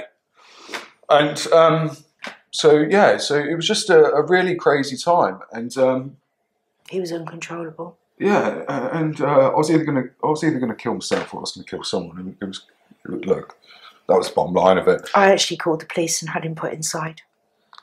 I don't think people realise the long-term damage that is caused to your children, i.e. you being a children at one point to your peer, then it coming back to you, to your peer. You've, I'm like, I've been for the last year, because obviously I was diagnosed with CPTSD, right? And complex post-traumatic stress disorder, for those that don't know. And I've been in therapy for the last 12 months. Therapy does work, okay? It does work. And I didn't think it did originally. And I've been so much better. Because he became angrier. I'm more on the fence with you, of being like, it didn't work for me. Look, when they released my grandfather, okay, you know, because what ends up happening is obviously, you know, I come out of prison, goes to trial, you've got 2 choices. You either release the evidence, the CCTV, which backs up what I'm saying, you don't release it. We had an email that proved all this. They didn't want to, another group were under observation, ultimately. I was caught in the crossfire, driving through. It substantiated what I'm saying, and you've got a choice. Do you release that in an open courtroom and jeopardise whatever else you've got going on, or do you let this one go and do whatever you're doing with it? I still don't know the other case now. So that was it. So I walked out of court, met some interesting people from all walks of life, all sorts of ways, made some friends. But I was then put under the wing of a couple of people that knew us as a family. And I was introduced then to David Aparicio and the Chrysalis programme. And then I was, like I say, months later, I've gone from prison to then standing in the House of Lords. There's a picture of me somewhere online and videos online of me stood in the House of Lords. And now suddenly I realised I started having a voice, right? But I was still in a bit of a wild time. And you start experimenting, you start partying, don't you? You start trying different drugs and all sorts. I had a good time. Right off a mate's car, pissed out my head, barrel rolled it down a dual carriageway. There isn't much I haven't done, to be completely frank with you, at some point. But we were wild. We were wild. My friends, I've got 10 mates that serve in life for murder. I don't sit there. I've campaigned for Helen's Law, you know, and helped with the introduction of Helen's Law, over 1 million signatures on change.org. There was a lot of things where ultimately I just focused my energy as hard as I could. And then the biggest one ultimately is when they released my grandfather and the energy that I've invested into my son. I struggled becoming a father. really did. I was going to leave the country. I wasn't going to be here. Leave the missus with the baby. Yeah, fuck it. With your son. I'm off. Just See you fucking later. do one. Yeah. Did you feel like it's because that you felt like you'd been handed down this problem and that you was going to hand it down to your son, and if you just went... You have purpose, right? Everybody has a purpose. I'm a massive believer in fate. I should have died. If you're going to die, you're going to die. You know, that's how I look at it, look at life. It doesn't matter what situation, per se, you put yourself into. If someone's calling and it's your time, that's your time, yeah? I've been in plenty of situations where I should have died. But I'm sure we all have in this room. You know what I mean? In all seriousness, it was not your time at that given point. But, what was I saying? You were saying how you was going to leave the country. Yeah. So ultimately, okay, I had this fucked up purpose, and it was, I've been discussing it with my psychologist, but I believed that I had a purpose, ultimately, sounds really weird, but to get rid of my grandfather, right? And when it came to, you're going to struggle to find any situation where ultimately I haven't been stood, especially as an adult, as a child, I couldn't protect mum. Couldn't protect mum from my father, couldn't protect her from her dad, couldn't protect her from the police, couldn't protect her from whatever. And there was a time, well, I don't know if mum will recall, but I was Do you really feel like that? What, to get rid of my grandfather? No, that you felt like you couldn't protect. Yeah, 110%. I know I couldn't. From you being so young and not having the power you have of having knowledge. The power, the strength, the resources, the know-how, the tools. Life's like someone said to me ages ago, they said, Neil, as you get older, right, your toolkit grows. And your job as a father is to know that you've got a toolkit of resources. And so you don't always, have the answers, but you 9 times out of 10, you'll say, you know what, wait there, 2 seconds, son. And you go into your tool bag and you pull out a spanner or you pull out a screwdriver, and that's your tool to be able to do that job, right? And so I realised I didn't have, also had a lot of tools. There were still areas or aspects I needed to work on as a father, right? Or as a person, and just being a better person. And when I became let's rewind. So my missus ultimately fell pregnant the first time. She had a miscarriage. She fell pregnant again. She had an ectopic pregnancy. Okay, I'd never held a child in my life, right? And after all of that, I really had no interest, being completely frank, okay, of going through that emotional turmoil for a female, because it is upsetting, understandably, for anybody, but especially for the female, in my view. And did you feel like it was partly a punishment that she was failing to be pregnant? No, because that didn't bother me at all. I didn't care. But when it landed, and this is why I say everything's mapped out for you, right? When it landed. No. So I come back, right? Well, Missy says to me, she says, I'm pregnant. And the next day I'm arrested for threats to kill. And I sat there, and like I said, I'd never held a child before in my life. And I sat there in this police interview room.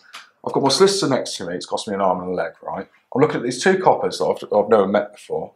And they're questioning me about John Dryden, Beware the Fury of the Patient Man, which I couldn't quite believe. So I'm paying £1,000 to listen to a poem that I didn't even write, that you're questioning me over because you think that I'm planning on killing Russell. And I've never really cried in a police interview. And I suddenly broke down in tears, and I said to them, I haven't even told my own parents. I said, I haven't told anybody. I said, I'm about to tell the police officer that I don't know, I'm about to be a father. I said, you're the first person to know. Well, congratulations, in the middle of a police interview. I said, if you want reassurance I'm not going to kill Russell, there it is.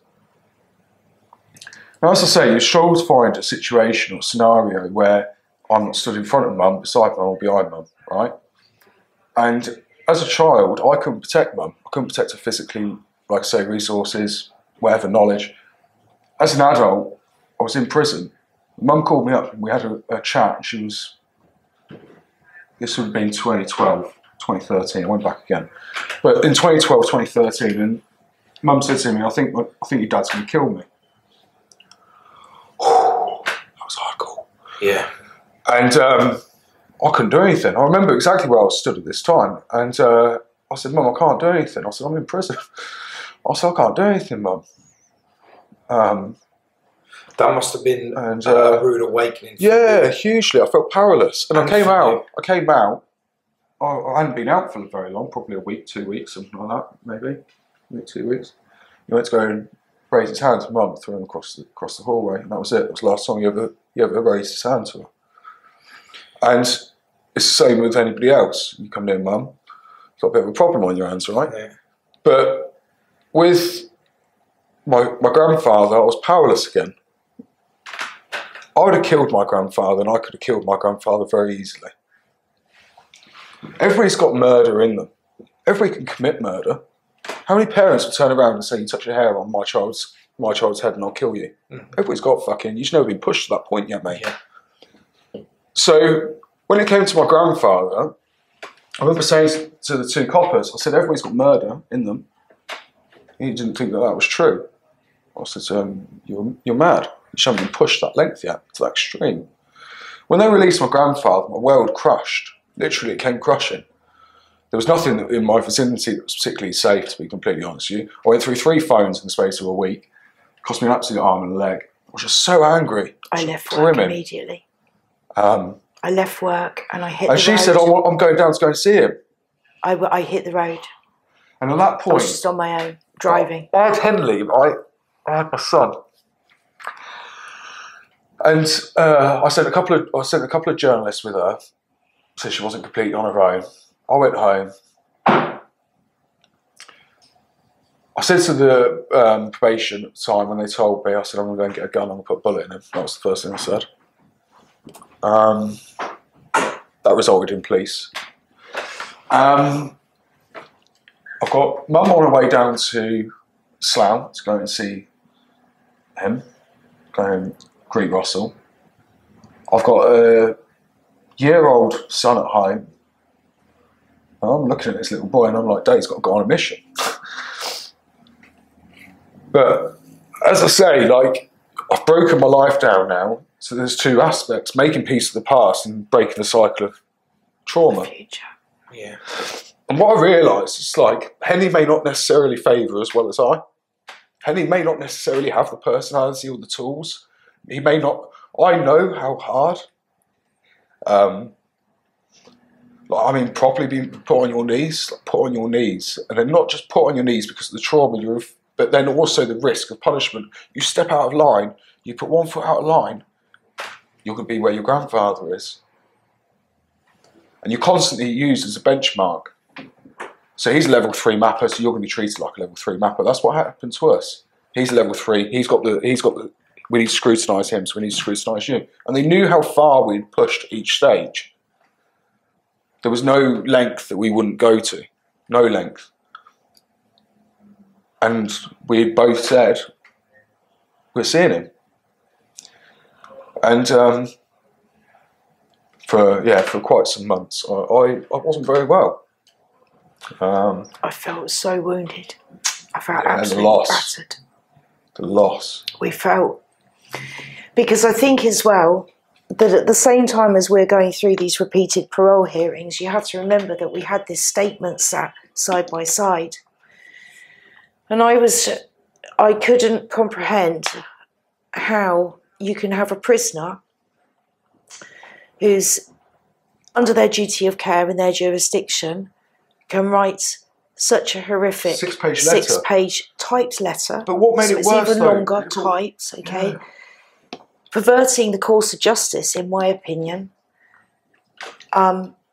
Incriminating another into the murder of a person that's still missing. And at the same time, you keep on asking me what my thoughts are on parole and him being released. Yeah.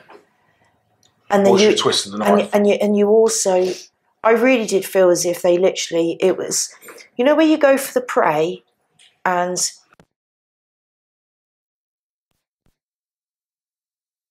like, I know I'm getting closer because they're getting weaker. Yeah. I can smell them now. And now I've got them. Yeah. That's how I felt the parole system was.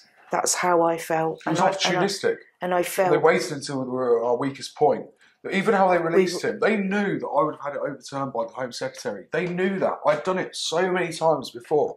But they knew that if they had done a direct release straight from closed conditions to open, from closed to release, sorry, rather than go to open, I couldn't block it. Politically, I could not stop it. I could not veto it like I had done previously. I knew exactly, I preempted Russell's release 10 months, 11 months. If anybody goes out and types it in, there's an article by iNews, by Claudia Tanner, with myself in January of 2020. And I predict that they're going to release him within 10 months. Within 10 months, they released him. My sources weren't off. I had sources within government that were telling me, that were leaking me information. So I knew exactly what was happening and how we were being fucked over, theoretically. And there was nothing. I was powerless to it for once. I was powerless. I couldn't influence it. It didn't matter who I spoke to. It didn't matter how much I begged and pleaded. Look, this is the justice that we need. And I think as well that that's what I was saying as well, is that earlier, is that Neil summed it up once so succinctly where he said that we try people in an open court, but we release them in a closed court. It's very, very limited as to the information. You're not given any information as to make your judgment. You're asked to submit a statement, and then that may be read. That's what I was just about to say. That's what I was just about to say. Then they have the audacity to then say, we will read it, and then we will then decide as to whether or not that we will allow that to be read. We will also make a decision as to whether or not that we will allow you to come to the hearing itself and read it, or if we'll read it yourself. I'll be banned from pretty much every parole hearing. Hang on a minute. No, yeah, but hang on a minute. This is my life. This is my mother. My mother's still missing. This isn't flipping finished. Yeah. And yet you're saying, so tell me then, on a previous hearing, you said that you wanted Russell Causley to complete A, B and C statement. Russell Causley has not completed any of the courses that we asked him to do over a year ago. Okay? How would you like me to take that? Well, you're supposed to complete the courses that are issued to you via the courts to be able to be looked at as parole. He didn't do them. So what you got to think about, 2014 to 2015. What power did he have?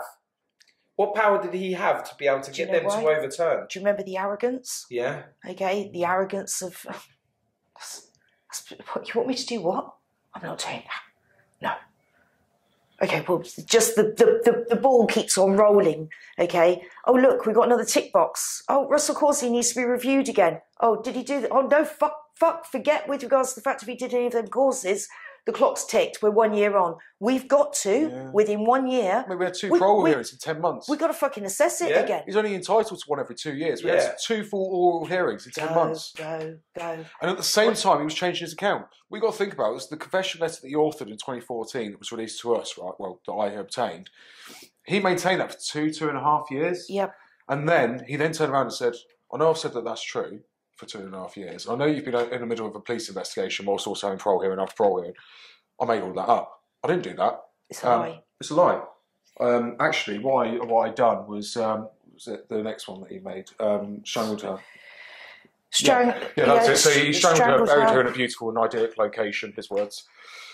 Maintained that for a few more months. And this was written... Still having a parole hearing. No, he was doing this in front of the parole hearing. Wow. He was doing this in front of the parole hearing as well as by letter. And then he maintained that for a few months and said, I buried her in a beautiful, idyllic location. Then he withdrew it altogether. Didn't kill her. And I didn't kill her. I'm a miscarriage of justice. I'm a miscarriage of justice. Murder. So did they do a medical on him to sex that he was like sound and able to be able to you would not inject that first letter as if to say, he's not right in the head, that's why we allowed that to you would not believe the volume of people that are in that parole hearing that are all psychologists, professionals in their field. Every single man in his job. Yeah. But I'll tell you what though, okay, I'm the daughter and I know that man better than any of you, even now. But the one thing that you haven't given me is you haven't given me the rest of the information that I actually need to be able to make an informed decision. And so back to what I was saying, you convict in an open court where everything is all laid out in front. More importantly, I as the victim during that trial, 2 trials, is I've got a cracking legal team. I've got the best QC of the land, and I've got all of the finance. I don't even have to fucking think about it. Okay? Did he have state legal team? It's all covered, okay? But more importantly, we're all covered. We've all got resources, and case law can be referred to when we go through that trial. He has state as well. He had private lawyers for his release. And then, but when we get to the opposite end of it, and we're now in a parole hearing, and something that is, there's parole hearings of different levels, isn't there? Yeah. There's the parole hearing of somebody, I don't know, I'm not dismissing any crime, because to anybody who has been a victim of crime, for all of Robbery us, is very different. but okay, to that person, that could have been the worst thing that ever happened to them. But to me, I'd look at it and I would go, it was bad, but really and truly, though, on the scale of things, is that we're a different kind of case. And if you're in such an intense case, and where it isn't just something that happened 37 years ago, this is something that is still live and still ongoing now, as far as I'm concerned. You've made it live yourself several times, the police, okay? And if we're now in a parole court, how's he doing psychologically? How is his health? What is he doing? When you're talking to him, how much is he engaging with you? None of those questions can be answered. Is he in a wheelchair? Does he sit there and piss the bed every night? Because could you let us know what you think with regards to his parole? Well, actually, I don't agree with it at all. They won't even tell us why he's been recalled, because obviously he's back in prison now, right? Yeah. So they release him, and then a year later they recall him. In the meanwhile... And you don't know why they recalled him? No, I've got a list. I've got a list of options. Wow.